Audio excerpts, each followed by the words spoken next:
my name is Diogo. I am a circus artist from Brazil, and I am a teacher at CABUWAZI Clínica Berlin. This is the second out of 3 tutorial video for handstands, for basic handstands. And the first video was warming up. This video now is training, and the next will be stretching. That means that if you want to do this routine that I'm going to show you, your body should be warm already. Okay? So let's go for it. We're going to start doing a headstand, which is good for teaching your body a good placement, mostly for the center of the body and here the neck. So we're going to start with 2 hands and the head, and right away I'm going to explain something about your hands on the floor. They should be very active. Whenever you do handstands or acrobatic, your hands should be like really active, strong, like it's a feeling of grabbing the floor, like really, really strong hands, and wide open. I always use my hands, I always place my hands on the floor as wide as my shoulders, and these 2 fingers pointing forward. So this is like a standard placement for me, and it never changes. So we are gonna, for the headstand with 2 hands, we're gonna imagine here a perfect triangle, and this is where you put your head, and use like really the top of your head, so you protect your neck and you have a straight line on your spine. Okay, let's go. First time. Here, there's my imaginary point here. Close my elbows and go up. And come down. It's very important that you close your elbows. Like here, this position, it stays like this. Try not to do this. It's much better if you keep them closed. So once you are comfortable with the placement, then you can start moving your legs a little bit freestyle, fooling around with the legs. Let's go. Go up. Okay, everything is stable, so I can like explore a little bit the possibility. Okay.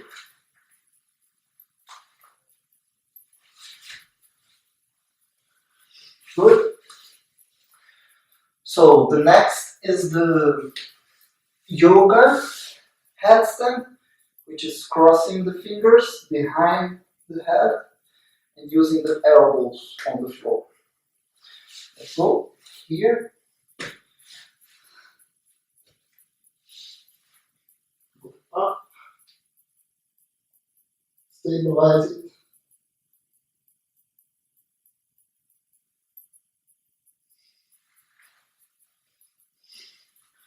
Okay, I find this one a little bit more difficult, but it's more comfortable for me. So again, the same situation. Once you're good, once you feel confident, you can move your legs. We do it.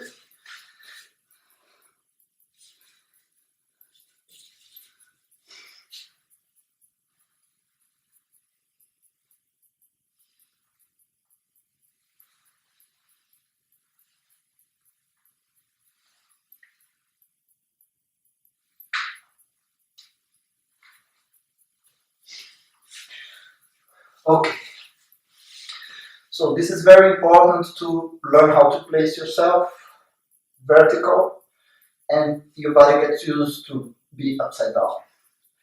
It's good to always come back to the base. Even if you're a very good hand balancer, it's good to come back to these exercises always.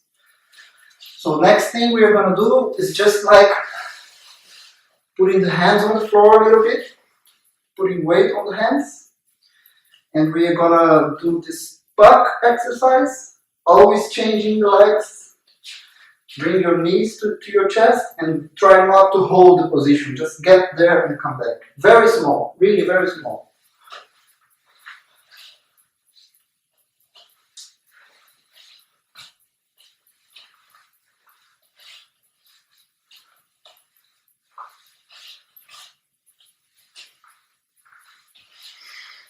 Okay? And next exercise, it's very similar. I call it the scissors, which is like straight legs, the same thing as here, but straight legs. And again, my idea is to get to the position and come back. Get to the position and come back. Not trying to hold it, not yet. And always changing the leg.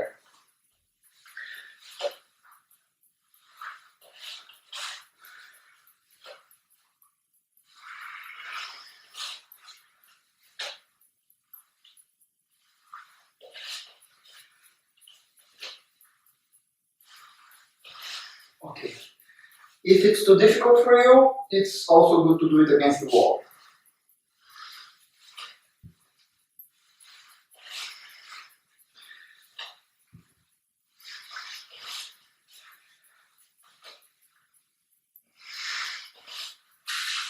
Okay, this is a very good exercise. I like to propose these exercises that you show your body where the position is and not hold it, come back. Why do I do this? Because sometimes it's better to learn by repetition which is the balance position instead of fighting to hold something that you're not ready for. So with repetition, your body learns it, and then afterwards it becomes natural and easy to be in handstand. Basically, being on your hands, it's like being on your feet.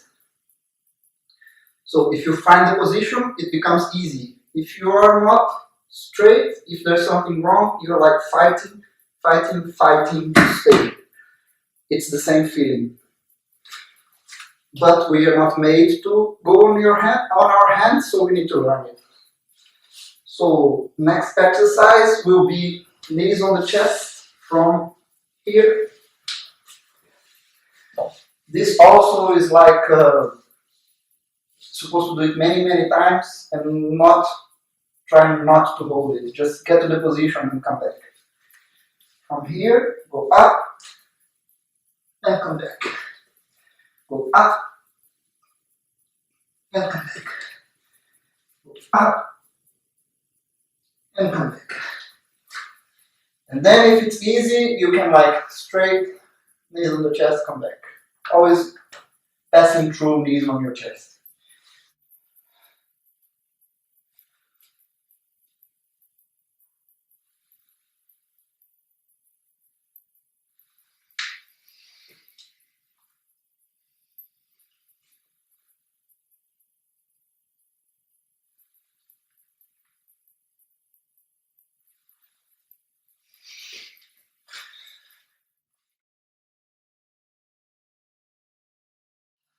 Okay, so next we're gonna do a cat wheel exercise.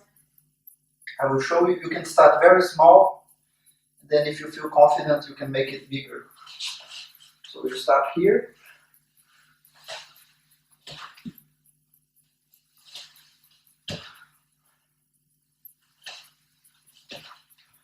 And then if it's alright, you can start to do it a bit bigger.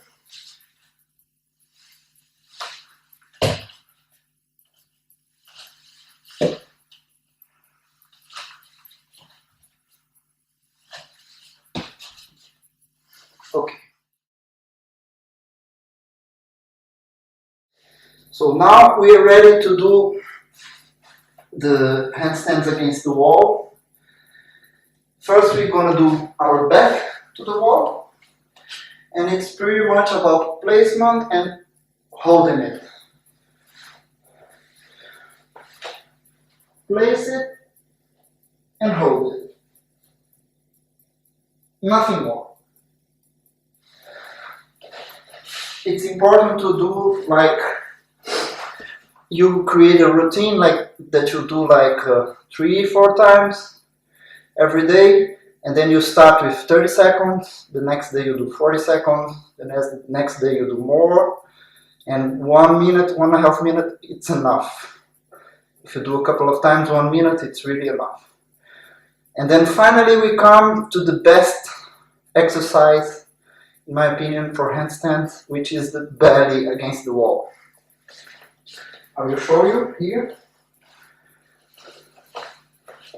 Try to put your hands as close as possible to the wall. And then you put your forehead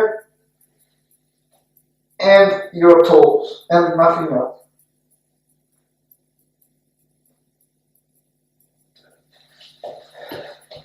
And hold it. So hands close to the wall, forehead and toes against the wall.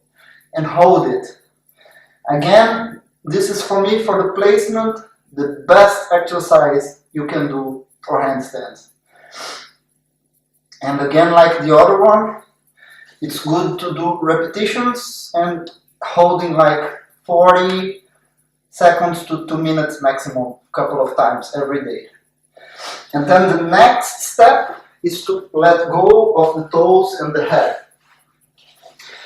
Once you're here, you have this position, you let go of your head, then you let go of your toes,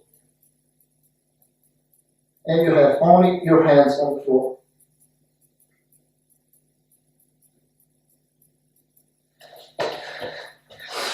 And this is for me very good to learn how to place your handstands. So this was our training.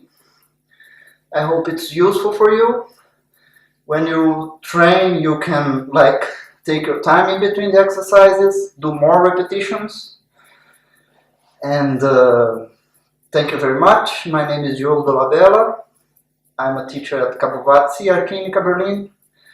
And we see each other on our next video. Thank you.